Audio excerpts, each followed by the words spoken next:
성부와 성자와 성령의 이름으로 아멘. 하늘을 우러러. 사랑할 하나님 아버지 뜻 안에서 스승이신 예수님과 도움이신 성령님과 사랑할 성모님과 성녀의 아버지와 성미카엘 대천사와 하늘의 모든 거룩한 천사들과 성인들의 정보를 청하며 기도드립니다. 사랑할 아버지, 오늘도 전 세계에서 바쳐진 미사와 기도와 예물과 희생들과 고통들과 아버지께 드린 사랑들, 그 모든 것을 저희 사명이 예수님과 어머니의 정신에 용해된 그 사제직으로서 제사장직으로서 그들의 모든 아버지께 바쳐드리고자 하는 그 아름답고 소중한 것들을 끌어안아 두 분의 하나 되신 성심을 통해 아버지의 뜻에 봉헌드립니다. 아버지 자녀들이 바쳐드리는 그 모든 고통과 희생과 사랑의 예물들을 너그러이 받으시고 위로받으시옵소서. 또한 아버지 정말 매일같이 깨닫는 것은 진리만이 유일한 답이다. 정말 아버지가 가르쳐주시는 아버지의 뜻, 그 세계에서 살지 않고는 도저히 희망이 없고 답도 없고 무의미한 인생으로 한평생을 살다 죽는 것이 그게 나의 마지막의 인생의 갈 길이구나. 이것을 그저 끊임없이 깨닫게 될 뿐입니다. 대한민국에 살아가는 모든 국민이 이 진실을 깨달을 수 있도록 예수님과 어머니 그 은총으로 축복하시며 불쌍한 이 나라 국민들에게 자비를 베풀어 주시옵소서. 그래서 허와실을 똑바로 보고 분별할 줄 알며 진실과 거짓을 깨닫고 공분과 정의를 끌어오르게 느끼게 해주시며 그래서 예와 아니오의 나라를 똑바로 말할 수 있는 용감한 국민이 될 수 있도록 죽어가는 모든 5,200만 국민을 흔들어 깨워주시옵기를 성령 하느님께 간곡한 갈망으로 청원드립니다. 이 모든 기도 우리 주 그리스도를 통하여 비나이다. 아멘. 성부와 성자와 성령의 이름으로 아멘. 안녕하십니까. 하나님의 뜻 선교회 윤피아 수녀입니다. 자, 오늘도 아버지께서 주신 그 성경 말씀을 통해서 우리가 배워야 할 것, 깨달아야 할 것, 신적인 나라, 질서들, 다양한 아버지가 가지고 계시는 그 원리들, 이런 것들에 대해서 함께 공부해보는 시간을 갖도록 하겠습니다. 2020년 7월 23일 연중 제16주간 목요일입니다. 제1독서 예레미야서 2장 1절에서 3절, 7절에서 8절, 12절에서 13절까지 말씀입니다. 주님의 말씀이 나에게 내렸다. 가서 예루살렘이 듣도록 외쳐라. 주님께서 이렇게 말씀하신다. 네 젊은 시절의 순정과 신부 시절의 사랑을 내가 기억한다. 너는 광야에서 씨 뿌리지 못하는 땅에서 나를 따랐다. 이스라엘은 주님께 성별된 그분 수학의 만물이었다. 그를 삼키는 자들은 누구나 벌을 받아 그들에게 재앙이 닥쳤다. 주님의 말씀이다. 내가 너희를 이 기름진 땅으로 데려와 그 열매와 좋은 것을 먹게 하였다. 그러나 너희는 여기 들어와 내 땅을 더럽히고 나의 상속재산을 역겨운 것으로 만들었다.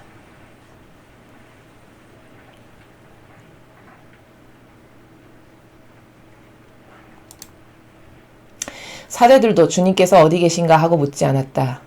율법을 다루는 자들이 나를 몰라보고 목자들도 나에게 반역하였다.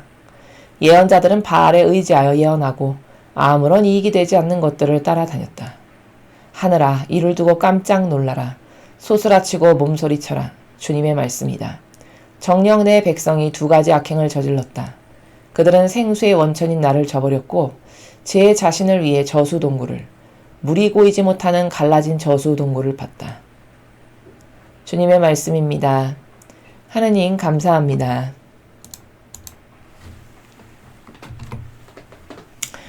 자, 여러분, 아버지께서 예레미야 예언자를 통해서 오늘 인류에게 주신 이 말씀, 여기서 우리가 배워야 될 것은 사실 간단합니다. 인간의 정신의 문제, 인류의 정신의 문제, 그 한계성을 우리가 오늘 이 일독서를 통해서 볼 수가 있죠. 그러니까 사랑도 근시안적이고 단말마처럼 짧고 신의를 지키는 것도 그게 대단히 오래가지 못하고 정직한 것도 기분 좋을 때만 정직하고 기분 나쁘면 안 정직한 어떤 이런 인간의 고질적인 병폐와 문제들, 그러니까 무엇을 하나 한다 한들 그것을 항고하고 꾸준하고 일평생 그 한우물을 판다는 말이 자연법에도 있죠. 한우물을 파는 마음으로 무엇을 끝까지 지켜내고 인내하고 받아들이고 희생하고 사랑하는 어떤 이런 정신의 결여. 이 정신의 결여는 결국 여러분 어떤 것만 있을까요? 패망만 있을 뿐이겠죠. 패망밖에는 아무것도 그 정신은 인간에게 가져다 줄 것이 없다라는 겁니다. 자, 여기 얼마나 인간이 변덕스러운지를 보세요. 주님의 말씀이 예레미야 예언자에게 내렸는데 가서 예루살렘이 듣도록 외치라고 말씀하십니다. 저기 예루살렘은 누구냐? 특히 하느님의 백성들 중에서도 산과 언덕으로 하나 되고 동조하는 지배자와 다스리는 세력들 있죠. 바로 그들, 군림하는, 백성 위에 군림하는 세력. 그럼 저 시대라면 누굴까요? 율법학자 바리사이들이죠. 그들이 듣도록 외치라고 이야기하시는 거예요. 왜? 민족이 망하는 거는 물론 백성도 똑바르게 반영하지 못하는 죄악이 아예 없다고는 말할 수 없지만 그들을 이끄는 리더들이 잘못된 길로 이끌고 있는 그들의 책임이 무지 크기 때문에 예루살렘이 듣도록 외쳐라라고 하시는 저 예루살렘은 물론 국민도 포함되지만 더 많은 퍼센테이지는 누구에게 있냐? 지도자와 리더라고 하는 바리사의 율법학자에게 있다라는 것입니다. 어떻게 말씀하시냐면 네 젊은 시절의 순정과 신부 시절의 사랑을 내가 기억한다. 그러니까 이런 거죠. 여러분 육적 사랑, 인간적인 사랑이 왜 저급하고 참 비루하고 보잘것없는 거냐면 여러분 남녀가 처음 만났을 때를 한번 생각해 보세요. 처음 만났을 때 죽고 못 살고 안 보면 죽을 것 같고 이런 게 얼마나 가나요? 길어야 뭐 3년? 그것도 그만큼 못 가는 사람들이 수룩하죠. 뭐 3개월 가면 오래 갔다라고 말할 만큼의 시대니까요, 지금은. 그렇게 못 보면 죽을 것 같고 온몸이 달아오르고 끓어오르고 안달이 나고 같이 있고 싶고 이런 어떤 육이 끓어오르는, 욕정이 끓어오르는 자아가 요동쳐서 원하는 이런 사랑, 바로 그런 사랑을 하느님께 겨우 고작 드린 거예요. 젊은 시절의 순정이라고 하는 것은 신부 시절의 사랑을, 신부 시절의 사랑이라는 것은 고작 그런 거였던 거죠. 그게 결코 오래가지 못해요. 어디서 입증이 되느냐? 여러분 이스라엘 백성을 보십시오. 그렇게 남의 땅에서 매 맞으면서 노예 생활하면서 살아가는 게 너무 불쌍하고 안 됐잖아요. 하느님 아버지가 보시기에는 선택한 내 자식인데. 그러니까 이제 그거를 모세와 아론을 통해서 그 핍박받는 억압받는 땅에서 끌어내시려고 하죠. 그래서 온갖 노력을 다 하십니다. 10개의 재앙을 보내고 이렇게 해서 갖은 고초와 노력 끝에 그 백성을 결국엔 끌어내셨어요. 그래서 엄청난 기적과 이적과 표정을 거의 매일 보여주시다시피 하면서 홍해 바다를 건너고 도저히 사람의 능력으로는 할 수 없는 수만 가지 일을 하면서 광야로 이제 이끄시죠. 그런데 그 광야에서, 여기 광야에서 씨 뿌리지 못하는 땅에서 나를 따랐다. 그들이 따랐던 거는 고작 그 광야에 도달할 때까지 그때뿐이에요. 그때까지는 왜 따랐을까? 이거 아니면 죽게 생겼으니까. 이거 아니면 도저히 믿고 따를 게 없으니까. 이게 내 생명줄이고 목숨줄이니까. 아주 궁핍하고 절박하고 그리고 아주 척박하니까. 인생 자체와 삶이. 그러니까 이거 아니면 안 되니까 이것만은 꽉 붙들었던 거예요. 그랬는데 점점 풍요하고 살만하고 이제 점점 뭔가 늘어지는 편안한 것이 받쳐지니까 어떻게 될까요? 그때부터 자만이 싹 올라옵니다. 인간의 마음을 타고. 그리고선 불평불만이 끊임없이 나오죠. 그 이스라엘 백성들에게. 먹을 것만 조금 떨어지면 심지어 만나를 계속 주어주니까 이렇게 지겨운 거 더 이상 못 먹겠다. 노예 생활하는 거기 놔뒀으면 그 고기를 원 없이 먹었을 텐데 당신은 왜 우리를 여기까지 데리고 와가지고 맨날 저 지긋지긋한 만나를 먹게 하냐. 이런 불평. 그래서 또 하나님께서 그게 안 됐어서 메추리아를 고기를 보내주시잖아요. 근데 고기를 또 먹더니 또 어떻게 얘기하죠? 이 고기 지긋지긋하다. 이제 냄새 난다. 노린내 난다. 더 이상 못 먹겠다. 왜 우리를 끌고 나와서 이 고생을 하게 하냐. 이렇게 이야기하죠. 또 물이 없으니까 당신은 우리 목말라서 죽게 할 작정이냐. 또 이렇게 얘기하고. 이 끊임없는 듣기 싫은 이 불평불만. 이 지긋지긋한 불평불만. 끊임없이 저주하고 남 탓하고 핑계대는 이런 나라. 이 저급한 정신세계의 나라를 하느님께서 그냥 인내하고 받아들이시면서 어떻게 해서든지 가나안 땅으로 적각거리려는 가나안 땅으로 인도하시려고 계속 참으면서 또 기회를 주시고 용서하시고 또 채찍질을 잠시 치셨다가 또 용서하시고 기회를 주시고 이것을 반복하잖아요. 한도 끝도 없이 반복하죠. 이스라엘 백성이. 그게 우리의 모습이라는 겁니다. 그게 곧 인류의 모습을 바라봐라라고 말씀하시는 거예요. 바로 오늘 이 일독서의 그 예레미야서도 바로 똑같은 나라죠. 그러니까 아버지는 어느 정도로 인간을 사랑하시냐면 여기 7절에 보세요. 내가 너희를 이 기름진 땅으로 데려와 그 열매와 좋은 것을 먹게 했다. 여러분 잘 생각해 보십시오. 이스라엘 백성이 하느님 아버지께 뭐 잘한 게 있어서 구원하신 건가요? 광야를 끌어내셨나요? 반향을 잘했나요? 하느님 아버지께? 그 이집트 땅에서 노예 생활하면서 살지만 그래도 기도 열심히 하고 하느님께 잘못했습니다. 용서해주세요. 열심히 회개하고 뉘우치고 이랬나요? 그렇지 않았어요. 이런 은총 받기에 합당하게 한 건 하나도 없었습니다. 단 하나도. 정말 거저 주어주시는 축복이거든요. 거저 주시는 축복이란 말이에요. 불쌍하고 가련하고 안타까우니까 기회를 자꾸 주시는 거죠. 그런데 그런 하느님께 끊임없이 반기를 들이대는 게, 끊임없이 자아의 욕구를 쏟아내는 게 이게 인간의 수준이에요. 그러니까 하느님께서 7절에서 내가 이 기름진 땅으로 데려와가지고 좋은 열매 먹게 하고 그렇게 너를 보살피고 눈동자처럼 이끌고 했는데 너는 고작 나에게 그런 사랑을 베푸는 나에게 너희는 고작 한다는 게 뭐냐? 내 땅을 더럽히고 나의 상속재산을 역겨운 것으로 만들었다. 이런 하느님께 맨날 모욕만 드리는 존재들인 거예요. 맨날 하느님 탓만 하고 왜 우리를 끌어내셔가지고 이런 고통을 받게 하냐고. 이런 게 인간의 수준인 거죠. 그러니까 배은망덕 자체죠. 감사하거나 소중한 걸 소중한 걸로 여길 줄 모르는 이런 불구자인 거죠. 그리고서는 아버지가 뭐라 하시냐. 너희들한테 그 잘나빠지게 있다라는 사제들조차도 주님께서 어디 계신가 하고 묻지를 않는데요, 생전. 이게 무슨 나라죠?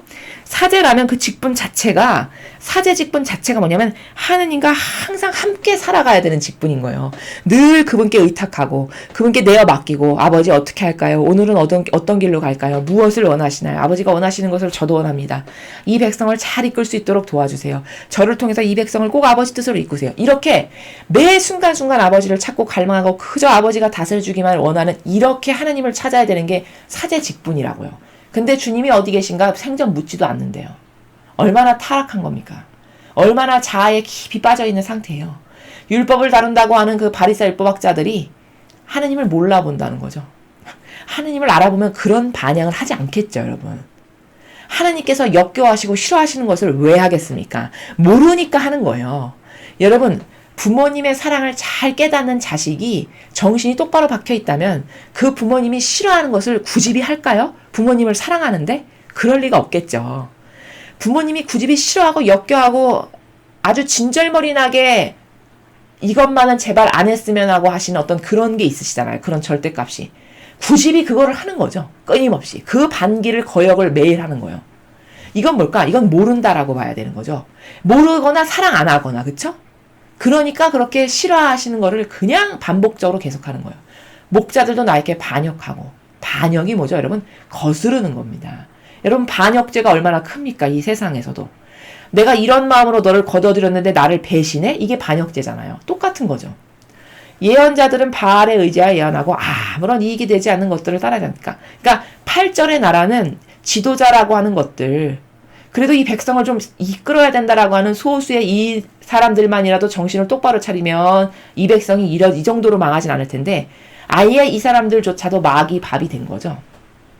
아예 무엇이 중요하고 어떤 걸 따라야 되고 뭐가 철칙이고 기준이고 이런 게 없는 거죠. 이런 지도자들.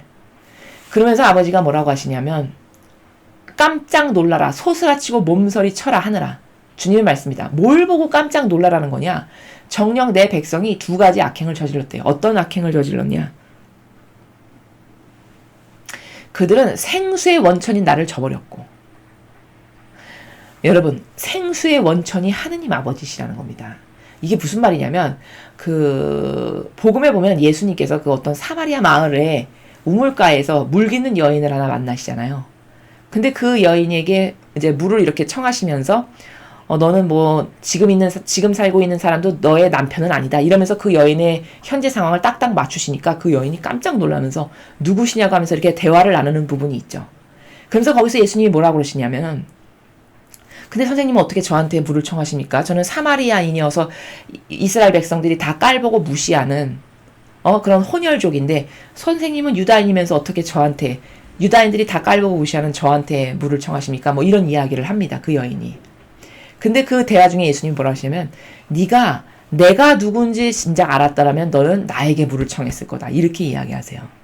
그럼 거기 그 물은 먹는 마시는 물만 국한해서 말씀하시는 게 아니죠.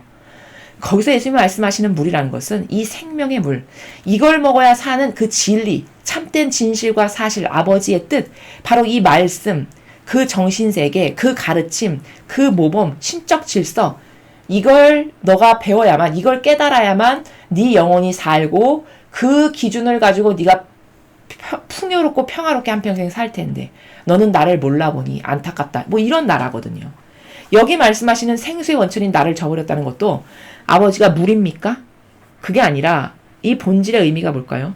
거기에만 사람의 생명을 영원히 목마르지 않도록 먹으면서 연장시킬 수 있는 그 근원의 생명이 아버지께만 있다는 거죠. 그럼 아버지의 뭐가 그럴까요? 아버지의 뜻. 그 아버지의 뜻을 가장 잘 실천하셨던 예수님의 정신과 가르침과 모범과 카리스마. 이게 다 생수예요. 우리 영혼에게. 그리고 진리. 거기는 참된 진실과 사실밖에 없는 이런 진리. 그쵸? 신적인 질서. 이게 생수죠. 인간에게. 그 원천인, 그런 생수의 근원이시고 원천이 되시는 하느님 아버지. 그 하느님을 인류가 저버렸다는 거죠. 저버린 거 맞죠. 저버렸으니까 지금 이런 정신 상태에서 나라가 이렇게 망해가면서 살아가는 게 바로 그 저버렸다라고 하는 반증이지 뭡니까? 그리고 기껏 그 근원인 너를 살려줄 생명의 근원이고 원천인 하느님의 뜻 그건 다 폐기처분하고 버려버리고 너는 기껏 너를 위해서 그렇게 너를 귀하게 여기고 네 목숨이 연장되는 거를 그렇게 바라고 네 육이 조금이라도 더 좋아지길 원해서 바래서 네가 결국 선택하는 게 고작 뭐냐?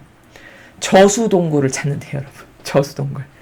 물이 고이지 못하는 갈라진 저수동굴. 여러분 저게 뭘까요? 생명수는 뭐죠? 마르지 않는 샘물이라고 예수님이 말씀하셨어요. 영원히 파먹어도 마르지 않는 샘물. 그럼 뭘까?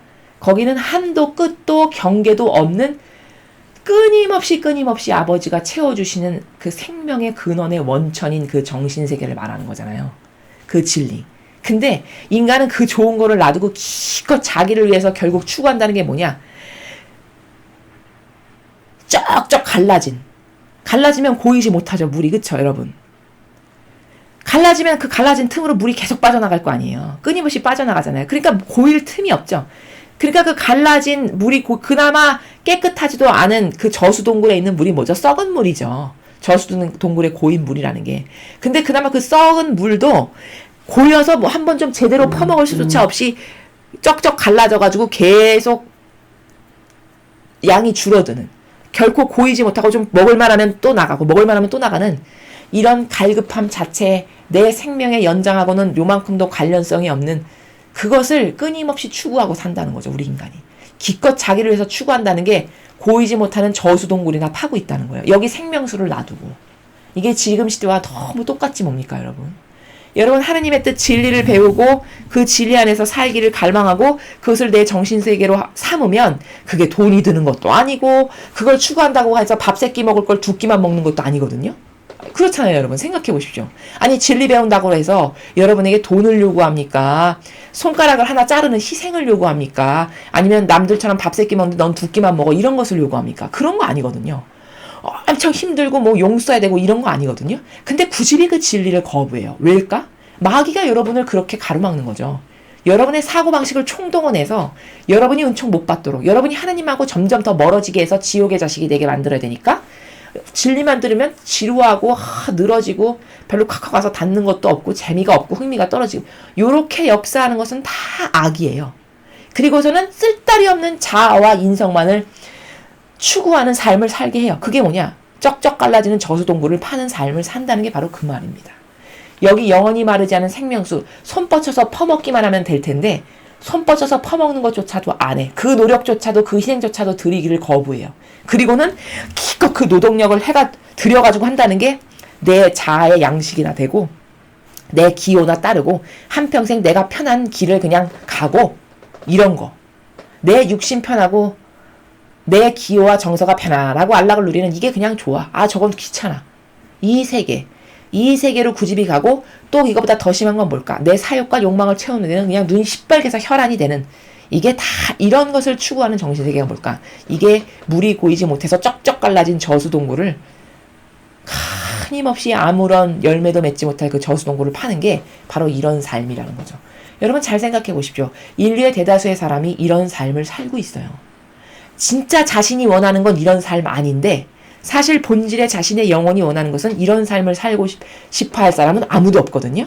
근데 사실적으로는 그런 삶을 살아요. 이 좋은 것을 놔두고 이 진리를 갈망하고 탐구하고 여기에 하나 되길 원하고 이것이 내 사고방식이 되기를 적극적으로 노력하고 힘쓰고 이런 것을 놔두고 쓸데리 없는 이런 없어지고 말 것, 내 영혼을 살리는 것하고는 아무 상관도 없고 그저 한평생 나에게 편안하고 익숙하고 내가 좋아하는 것을 따르는 이거를 그냥 끊임없이 고집스럽게 살아가는 인류. 바로 그런 인류에게 정신 차리거라. 너는 지금 아무 네 영혼하고는 상관없는 아무짝에도 쓸모없는 그런 비루한 일에만 에너지를 쏟고 거기다가 힘을 낭비하면서 살아가고 있다라는 것을 예수님이 말씀해 주시는 거죠. 아버지께서 깨닫게 하시는 거죠. 그래서 우리는 이런 이스라엘 백성의 이런 사고방식은 왜일까? 이게 정신의 문제예요. 정신이 강하지 못하고 나약해서죠. 뭘 하나 확고부동하게 잡아가지고 이걸 한평생 쭉 밀고 나갈 수 있는 이런 용단성이라거나 결단성이라거나 결기, 근성 이런 게 없는 거죠. 그냥 바람 앞에 등불처럼 매일 변덕스럽고 이랬다 저랬다 어젠 좋았다가 내일은 싫었다가 이런 자신이 만족스러운가? 이런 정신세계를 한평생 추구하면서 살다 죽는 것이 내 인생의 데스티네이션인가? 이런 것을 잘 생각해 봐야 된다는 거죠. 만약에 그 정신을 바꿀 수 없어. 그럼 우리는 이스라엘의 팔자하고 별반 다를 게 없어요. 이런 이스라엘의 정신을 비난할 주제가 못 됩니다. 솔직히 우리는.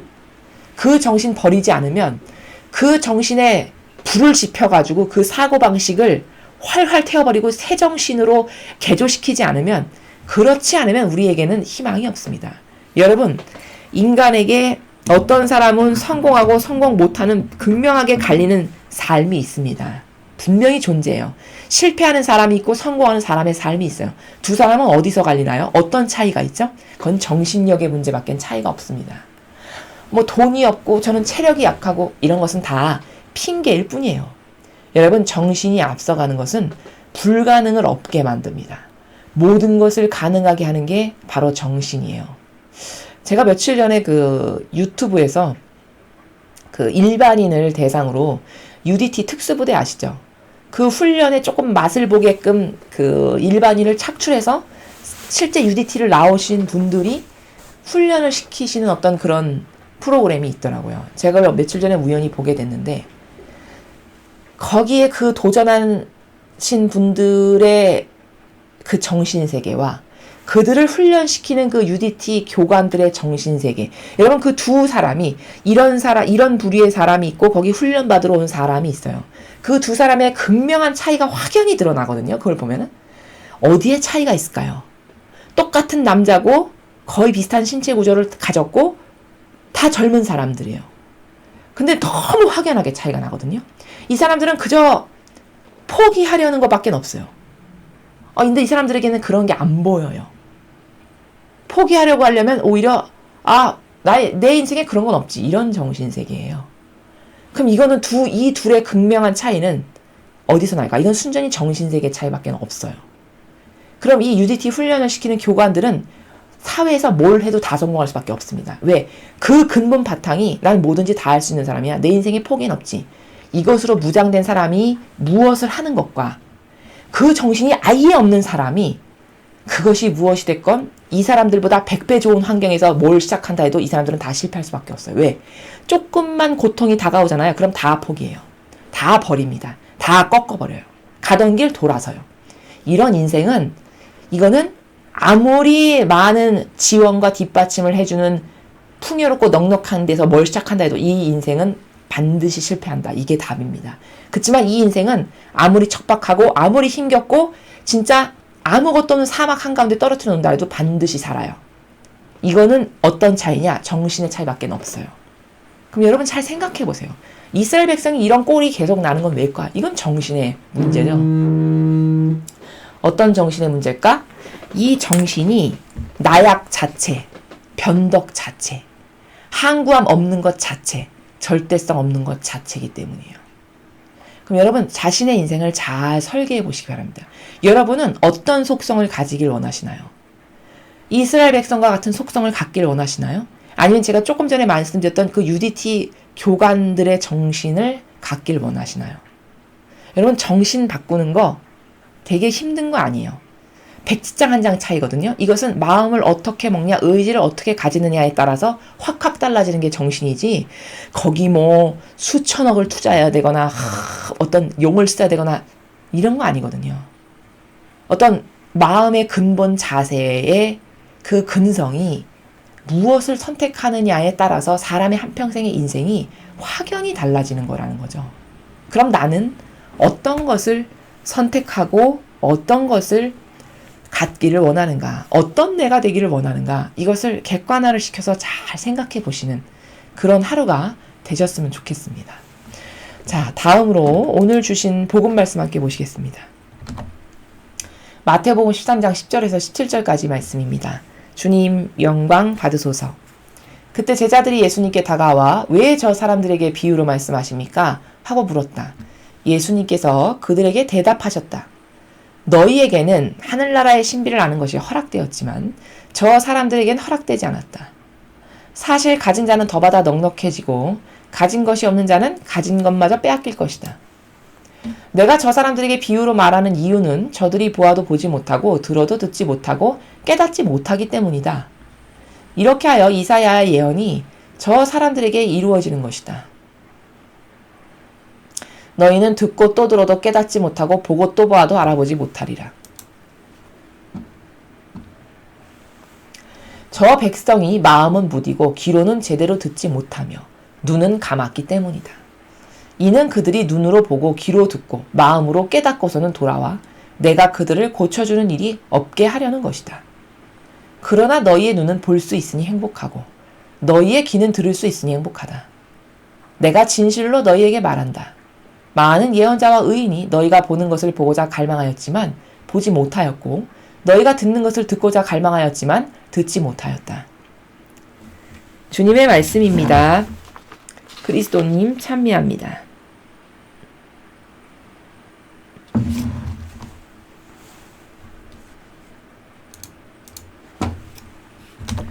자, 여러분,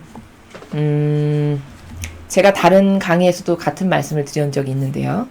만약에 누군가가 여러분에게 다가와서 하느님은 사랑이십니다. 그러니 모두를 사랑해야죠. 이런 논고의 주장을 펼친다.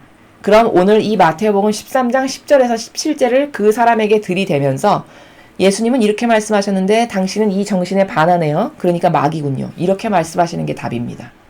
여러분, 하느님은 모두를 사랑하십니다. 하느님은 사랑이십니다. 이건 100% 마귀가 떠드는 나라다. 이걸 명심하셔야 됩니다. 이건 제 말이 아니라 오늘 마태복음에 예수님께서 말씀하셨어요. 어디서 말씀하셨냐? 여기 이렇게 보십시오. 너희에게는 하늘나라의 신비를 아는 것이 허락되었지만 11절에 보세요. 저 사람들에겐 허락되지 않았다. 그럼 여러분, 이건 뭘까? 구분이 있다는 거예요.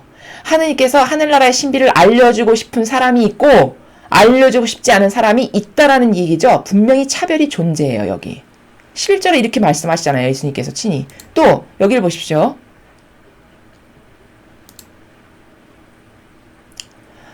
15절에 이는 그들이 눈으로 보고 귀로 듣고 마음으로 깨닫고선 돌아와 내가 그들을 고쳐주는 일이 없게 하려는 것이다. 여러분, 얼마나 무서운 말입니까? 고쳐주실 의향 자체가 없으신 거예요. 깨닫고 와서 아우 잘못했습니다. 예수님 용서해 주세요. 이런 것조차 하지 않게 닫아버리고 막아버리신다는 겁니다. 얼마나 무섭습니까? 그럼 이건 엄연히 모두를 사랑하시는 게 아니죠. 여기 이렇게 엄연히 모두를 사랑하시는 게 아닌 게 성경에 나오는데 마귀는 항상 뭘 주장하냐? 하나님은 사랑이십니다. 모두를 사랑해야지. 인권보호, 생명보호, 생명 존중, 자연보호. 이걸 말하는 건 제가 또다시 여러분께 말씀드리지만 강조해서 100% 마귀다. 어디에 근거해서? 오늘 이 마태복음 13장 10절에서 17절에 근거해서 봤을 때 그것을 이야기하는 영혼은 반드시 마귀에게 완전히 동화되고 용해돼서 마귀와 하나 된 영혼이다. 이렇게 결론 내시면 답입니다. 자, 여기 이 복음과 같은 관점의 나라에서 다른 복음에서 예수님이 다른 날 말씀을 하신 것을 강의를 말씀드린 적이 있어요.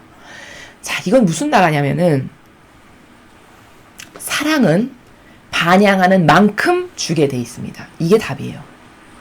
축복과 은총은 하느님 아버지께 사랑으로 화답드리고 반양하는 것만큼 주게 돼 있는 게 답입니다. 이게 정직한 거예요. 이게 정확한 나라죠. 근데 여러분 빨갱이의 정신, 사회주의 사상의 모순점, 헛된 점이 뭔지 아십니까? 그게 왜 진리에 반하는 마귀의 사상이야? 모두가 똑같이 나눠야 된다는 거예요. 여러분 민주주의, 자유주의의 근간이 되는 성경은 똑같이 나누는 거 없습니다. 없어요. 그거는 마귀가 불어넣는 사고방식이에요. 여러분 여기 보세요. 가진 자는 더 받아 넉넉해지고 12절에 가진 것이 없는 자는 가진 것마저 뺏긴대요. 이게 어떻게 공정이고 공평입니까? 이건 여기 엄연히 차별이 존재하는 거예요. 그럼 이것은 세상이 말하는 그렇게 불공평한 차별이냐? 아니요. 너무나도 공정한 거죠. 왜? 가진 자는 왜 더 받아서 넉넉해질까요? 진리를 알았어. 깨달았어. 그럼 이 사람이 올바르게 하나님께 반향을 할 거 아니에요. 그럼 올바르게 반향했으니까 더 주실 수밖에 없죠. 그러니까 또 주시는 거예요. 또 받았네 은총을. 또 받고 보니까 이게 오라 맞아. 이게 참된 진실이야 사실이야. 너무 많네. 또 갈망해. 감사합니다 하나님. 이렇게 살게요. 이렇게 살 수 있는 은총을 주세요. 또 올바르게 반향했어. 그러니까 또 주실 수밖에 없죠. 이래서 가진 자는 그것에 대해서 화답을 올바르게 하면 계속 받을 수밖에 없다는 거예요. 그러니까 점점 더 부자가 되겠죠. 영적으로. 그러니까 가진 자는 더 받아서 넉넉해질 수밖에요. 그럼 이게 일방적인 평등으로 나눠주는 게 아니죠. 여긴 반드시 뭐가 존재하냐? 반향을 어떻게 하느냐가 존재되는 거예요. 그리고 가진 것이 없는 자는 가진 것마저 뺏긴다? 이건 어디냐? 여러분 달란트에서 말씀하시잖아요. 1달란트, 2달란트, 5달란트를 주고 길을 떠났어요. 주인이. 오랜 시간 머물다가 주인이 돌아왔어요. 그리고서 셈을 하시죠. 그 셈하시는 분이 하느님 아버지세요. 일평생 너가 도대체 이 지상에서 살면서 내 뜻 안에서 맺은 열매가 뭐니? 라고 죽은 다음에 물어보신다는 겁니다. 그게 내용이. 근데 단 1달란트도 늘린 게 없어. 이러면 지옥 가야죠. 당연한 거 아닙니까? 그게 공정한 거지. 그래서 1달란트를 늘렸건 2달란트를 늘렸건 5달란트를 늘렸건 늘린 사람은 다 칭찬을 하셨어요. 그래? 잘했다. 착하고 충실한 종아. 네가 작은 일에 충실했으니 내가 이제 좀 더 큰 일을 맡기겠다. 그래? 잘했다. 충성스러운 종아. 다 똑같이 칭찬하셨단 말이죠. 늘렸다는 것에 의의가 있는 거예요. 뭔가 아버지 뜻 안에서 뭔가 열매를 맺은 게 있다는 게 하느님께서는 받으시는 사실적 열매이기 때문에 그걸로 입증이 되는 거죠. 얘가 나를 위해서 이런 걸 맺었어. 이게 입증이 된다는 거예요. 근데 1달란트 받았는데 숨겨놨어. 그럼 이 지상에서 늘린 거 하나도 없는 영혼이잖아요. 그쵸? 그냥 자기 뜻으로 꾸역꾸역 역겹게 욕심껏 자아와 인간적인 것만 따르면서 사는 게 다일 거 아니에요. 그럼 그 영혼을 천국으로 가면 그게 공정하겠습니까? 안 공정하죠. 그러니까 늘린 게 없어. 그럼 이 악하고 불충실한 종아 이렇게 말씀하시죠. 하나도 아버지 뜻 안에서 늘린 게 없고 내 자아에만 양식되어주는 삶을 살다 죽었네. 그럼 이거는 천국 못 가야 되는 게 너무나 당연한 거죠. 그러니까 가진 것이 없는 자는 가진 것마저 뺏길 거다. 이게 바로 그 1달란트를 묻어놓은 종을 비유해서 말씀하시는 거예요. 가진 게 없어. 그 1달란트 가진 거를 땅에 묻어놨어. 그러니까 뭐야? 반향할 줄도 모르고 올바르게 뭐를 화답드릴 줄도 모르고 하느님을 사랑할 줄도 모르고 하나도 올바르게 반향을 하는 게 없어. 그러니까 어떻게 될까? 그 가지고 있는 달란트 돌아오셔가지고 이 악하고 불충실한 종아 하면서 그거 뺏어가지고 저 10달란트로 눌린 애에게 줘라 이렇게 말씀하시잖아요. 너한테 내가 준 돈을 은행에 내놨으면 이자라도 받았을 텐데 이렇게 말씀하시죠. 그러니까 이것은 반향에 따라 주시는 사랑이 다른 게 답입니다. 오늘 이 마테오복음의 핵심은 그거예요. 자, 왜 제자들에게는 하늘나라의 신비를 아는 게 허락됐을까? 근데 저 사람들에게는 허락되지 않았대요. 저 사람들이 누굴까요? 바리새인 율법학자들을 말하는 거죠. 제자들에겐 신비를 아는 게 허락됐어. 왜? 하느님의 뜻 안에서 예수님을 통해서 아버지가 뽑으신 일꾼들이에요. 그럼 그들은 행해야 될 의무와 직무가 있습니다. 아버지의 뜻을 행해야 될. 그러니까 그 직분에 걸맞는 은총을 아버지의 뜻 안에서 그 직분으로서 행해야 될 열매를 맺어야 될 것이 있으니까 그것을 할 수 있는 은총을 주시는 거예요. 그게 허락된 거예요. 근데 저 사람들은 허락이 안 됐어. 왜일까? 반향을 마귀가 좋아하는 것만에만 반향을 하니까. 자신들이 만든 제도와 전통만을 우상으로 섬기지 내가 와서 내가 전하는 이 나라, 이 진실의 나라, 이 사실의 나라, 진리를 원하거나 갈망하거나 신적 질서를 따르거나 하느님을 사랑하거나 아무것도 하지 않잖아요. 다 정반대의 것만 하죠. 그러니까 당연히 그 반향하지 않는 오히려 마귀에게 하나 되고 동조하는 영혼에게 뭘 주면 아버지께 모욕만 되는 겁니다. 마귀하고 친구하고 있는데 거기다 뭘 던져주면 더 마귀지 더 열심히 해라. 이렇게 양식을 내주는 거지 뭡니까? 그냥 거기는 안 줄 수밖에 없다는 거예요. 이게 공정한 거죠. 그래서 심지어 못 듣게 비유로 말씀하시는데요. 여러분 얼마나 무서운 나라인지 아십니까? 막아버린다는 게 더 이상 기회가 없게 한다는 것보다 무서운 건 없죠. 여러분 아무리 욕을 하고 후드려 맞고 혼나고 채찍질 당해도 그게 징계의 사랑이면 문을 열어놓고 회개하면 언제든지 받아들이시고 다시 가르쳐주시는 이런 사랑이 있는가 하면 아예 막아버리는 사랑도 있어요. 아예 닫아버리고. 그럼 뭘까? 바리사이법 학자기에는 아예 닫아버린다는 거죠. 왜? 반향이 이미 하느님께 돌아올 만한 반향을 하는 그 낌새가 보이잖아. 완전 마귀하고 하나 됐어. 일평생 걔네들이 하는 건 그저 제도 전통만 따르고 남까지 지옥 가게 하는 게 맺은 열매야. 그러니까 더 이상 거긴 하느님의 은총을 주셔선 안 된다라고 보신 거죠. 이렇게 해서 듣고 또 들어도 깨닫지 못하고 보고 또 봐도 알아보지 못하리라라고 이사야 선지자가 벌써 750년 전에 말한 게 이루어지게 하려고. 이렇게 무서운 나라예요. 이렇게 철두철미하고. 그럼 여러분 듣고 또 들어도 깨닫지 못하고 보고 또 봐도 그러니까 뭘까 이게 낫을 여기다가 갖다 놨는데 낫을 여기다가 눈앞에 갖다 놨는데 그걸 아무리 봐도 기억이 뭔지 몰라. 낫 놓고 기억자도 모른다가 바로 이런 말이죠. 이 정도라는 거예요. 이렇게까지 깨닫지 못하게. 그렇게 하신다는 거죠. 그러면서 덧붙여서 하시는 말이 저 백성이 마음은 무디고 마음이 무디고 뭘까? 마음이 메말랐어. 아주 완고하고 고집스러워. 그래서 율법학자들이 말하는 것만 맞대. 제도와 전통만이 맞대. 그것만을 열심히 따르겠대 자기네는. 그게 마음이 무딘 겁니다. 아무리 이게 옳다라고 소리치면 뭐합니까? 자유의지가 반향을 안 하는데. 기로는 제대로 듣지 못하며 아무리 귀 옆에다 대고 이게 진짜야 이걸 믿어야 돼. 여러분 떠들어대면 뭐합니까? 자유의지가 이건 필요 없어. 이 귀로 듣고 일로 나가고 내가 원하는 건 저기 바리새가 말하는 것만 진짜 같아. 그리고 야 저거는 역사가 오래됐대. 야 그럼 저거 진짜네. 이런 정신, 이런 저급한 인간적 사고방식. 이런 귀로 아무리 여기다가 진리를 말한다 한들 그게 들어가서 내 사고방식을 바꾸고 정화를 시키고 개조를 하고 이게 될 리가 없겠죠. 그쵸? 그러니까 아무리 들어도 듣지 못하고 그러니까 뭐가 진실이고 사실인지를 들을 수 있는 은총이 없는 거죠. 눈은 감았어. 눈은 감았다는 걸 볼까? 볼 것을 못 본다는 거예요. 분별을 할 수가 없는 게 눈을 감은 겁니다. 그렇기 때문이라는 거예요. 근데 예수님은 여기다가 쐐기를 박으시기를 눈으로 보고 귀로 듣고 마음으로 깨닫고서는 돌아와서 이제 내가 뭘 진리를 말했어. 근데 눈으로 보고 귀로 듣고 그리고서는 깨닫는 건 뭘까요? 내가 잘못했구나. 이게 아니구나. 이게 진실이구나. 이게 깨닫는 거예요. 깨닫는 거는 행동으로 나와서 달라지는 게 깨닫는 겁니다. 이해하는 것과 깨닫는 것은 완전 달라요. 이해하는 것은 그냥 소설책 읽고 그렇구나 미적분 이렇게 푸는 거구나 이게 이해하는 거고 깨닫는 것은 뭘 들었는데 마음과 정신에 아주 날카롭고 예리하게 박혀가지고 저게 진짜구나 난 잘못 살았구나 이거 고쳐야 되겠다 이거 바꿔야 되겠다 해서 행동으로 새로운 행동이 나와서 변화되는 것이 깨닫는 거예요. 이렇게 해가지고 내가 그들을 고쳐주는 일이 아예 없게 하려고 그래서 비유로 말하는 거다. 못 듣게 하려고 이렇게 말씀하십니다.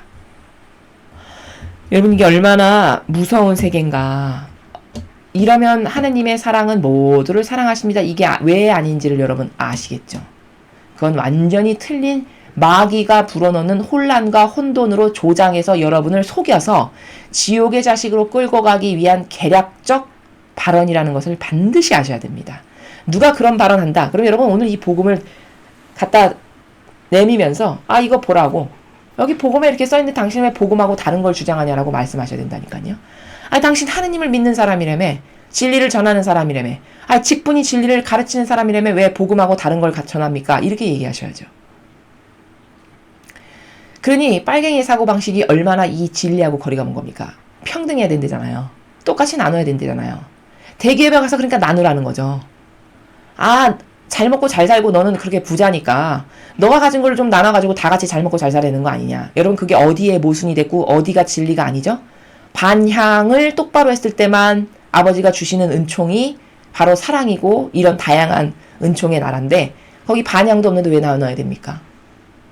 그게 바로 마귀의 사고방식이에요. 이 정부가 뭘 맨날 나눠서 뭐 돈을 주고 하는 이런 거? 여러분, 아니, 다 반향이 다른데, 놀고 먹는 영혼들에게도 똑같이 줘야 된다라고 성경에 어디에 나와 있습니까? 그게 마귀적 사고방식이야. 왜 그런 걸 할까? 영혼을 너무 사랑해서, 너무 자비심이 넘쳐서, 이렇게 예수님보다도 더 착해서 그런 걸까요, 여러분? 아닙니다. 나라 망하게 하려고 하는 거죠. 어서 빨리 탕진해서 어서 빨리 있는 돈 쪽쪽쪽 다 뽑아가지고 이 나라가 망해라. 이게 사실 마귀의 아주 사악하고 간악한 계략인 거죠. 그걸 모르고 당장 근시안적인 소경은 뭘까요? 당장 내 눈에 통장에 돈이 찍혀 들어와. 좋네, 훌륭하네, 위대한 임금이네, 위대한 지도자네, 이렇게 되는 거죠. 이렇게까지 저급해서야 어떻게 21세기를 살아가는 국민이라고 할 수 있겠습니까? 이래서 성경을 배워야 되고 진리를 알아야 되는 겁니다. 진리를 조금만 알면 저거 진리랑 다른데? 내가 배운 진리는 하느님은 모두를 사랑하시지 않고 반향에 따라 다르게 사랑하시던데? 경계값이 다 다르던데? 저건 뭐야? 다 똑같이 나눠야 된다는 거는 반향 안 하는 것들까지도 똑같이 줘야 된다는 거잖아. 금방 알 수 있겠죠. 이게 사물을 통찰하고 꿰뚫어보는 관점을 열어주는 게 바로 이 진리밖에 없다는 거죠. 그래서 진리를 배워야 되는 거고, 이것을 기준으로 모든 사물을 볼 줄 알아야 돼요. 사회적 현상을 볼 줄 알아야 되고, 한 사람의 그 속성도 바로 이렇게 배운 진리를 가지고 저 사람이 어떤 속성이 있고, 저 사람이 선의 세력인가 악의 세력인가, 진짜인가 가짜인가를 바로 이런 것을 근거해서 그 사람이 말하는 나라, 그 사람이 맺은 열매, 이런 걸 통해서 발견할 수 있고 깨달을 수 있다는 게 답이라는 겁니다. 자, 오늘 우리는 예레미야서를 통해서 얼마나 인간의 정신이 나약하면은 아버지가 최고십니다. 아버지 없으면 못 살겠어요. 그냥 좋았다가 그게 별로 오래 가질 않아요. 금방 병떡스럽게 변하죠. 오히려 저주와 원망을 퍼붓습니다. 거기다. 그러다가 그 갈급함에다가 아버지가 또 좀 사랑을 주시잖아요. 그럼 감사합니다. 잘못했습니다. 앞으로 다시는 안 그렇습니다. 그게 또 얼마나 가나요? 얼마 못 가요. 한평생을 이것을 반복하다가 죽는 거예요. 인간의 그 삶의 참 비루한 모습이 한평생 이걸 반복하다 죽습니다. 근데 그것에 대해서 어떤 이거 심각한데? 내 인생? 이거 진짜 이거 아닌데? 이거 내가 원하는 모습이 아니잖아. 나 이런 걸로 이런 수준으로 살다 죽고 싶진 않은데? 나 이거 만족스럽지가 않지. 이런 객관화를 할 수가 없어요. 진리를 안 배우면. 그리고 그런 자신의 문제에 대해서 굉장히 관대해. 이게 뭘까? 이게 다 병든 거예요. 사고방식이. 또 오늘 복음에서도 하느님은 모두를 사랑하십니다. 하느님은 사랑이십니다. 그러니 동성애자, 소아성애자, 난민, 무슨 소수, 세월호, 페미 이런 거 다 끌어안아야 됩니다. 우리는 모두 사랑해야 됩니다. 자비하신 하느님을 보십시오. 하느님이 자비하신데 어떻게 하느님의 백성이 자비하지 않고 그분의 자식이라 할 수 있겠습니까? 이렇게 누가 말한다면 여러분 그게 맞는 논거로 들리시죠? 진리를 모를 땐 맞는 논거처럼 들릴 수밖에 없습니다. 왜? 기준이 없으니까. 근데 오늘 기준을 배우셨잖아요. 그럼 그게 맞는 논거입니까? 그건 마귀의 논거예요. 모두를 사랑해야 된다라는 것은 신적 질서의 법이 아닙니다. 하느님은 엄연히 차별하셨어요. 오늘 예수님을 보세요. 엄연히 사랑하시는 경계값이 다 달라요. 사랑 자체신데, 사랑의 근원이신데. 그럼 이게 맞는 거거든요. 이게 정확한 거죠. 왜? 세상의 부모도 올바르게 반영하는 자식에게 상속을 해야 되는 게 맞는 거 아닙니까? 그럼 맨날 탕진하고 나가서 이상한 데나 쏟아붓는 그 망나니 같은 자식에게 상속을 하면 어떻게 되겠습니까? 그 가문과 기업이. 당장 망하겠죠. 그럼 왜 그 자식에게 상속해야 된다라고, 빨갱이 정신은 거기다 상속해야 된다고 주장하는 거잖아요. 모두에게 똑같이 나눠줘야 된다는 거잖아요. 왜 그 돈의 주인이 난데, 주권자가 난데, 왜 내 마음대로 나눠줄 권리가 나에겐 없으며, 왜 그런 마귀의 정신으로 살아가는 사람에게 줘야 되는 원칙이 어디에 있습니까? 그게 성경 어디에 나와요? 반향을 똑바로 안 하는 사람에게 나눠주면 여러분 더 마귀 돼서 완전히 죽어라라고 오히려 고사지내는 겁니다.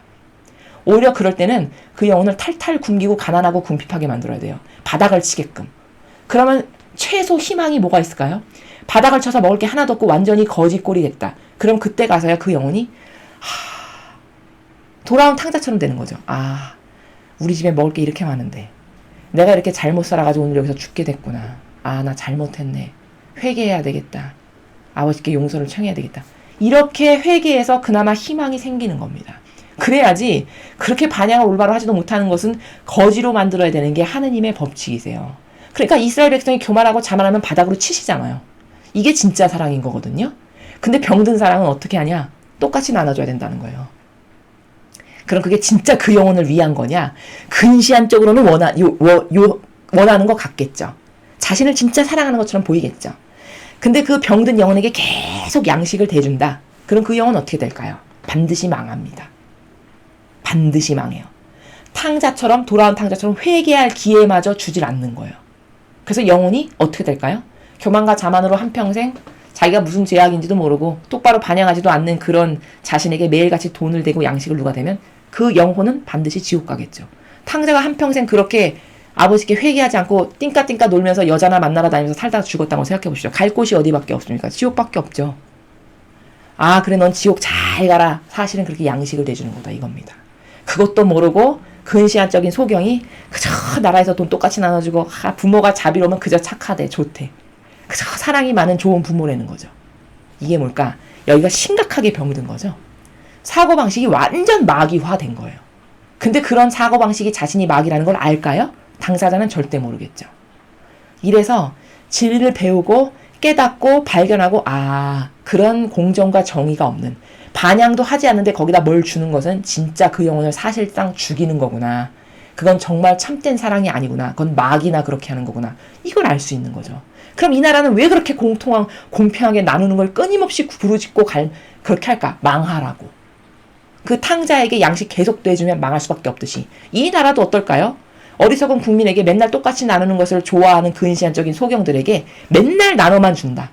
그럼 거기에 길들여지겠죠. 인간의 그 배는 타성이 그냥 좋아. 자비로운 사람 같아. 먹고 사는 거 힘든데 잘 됐어. 나라에서 돈을 주네.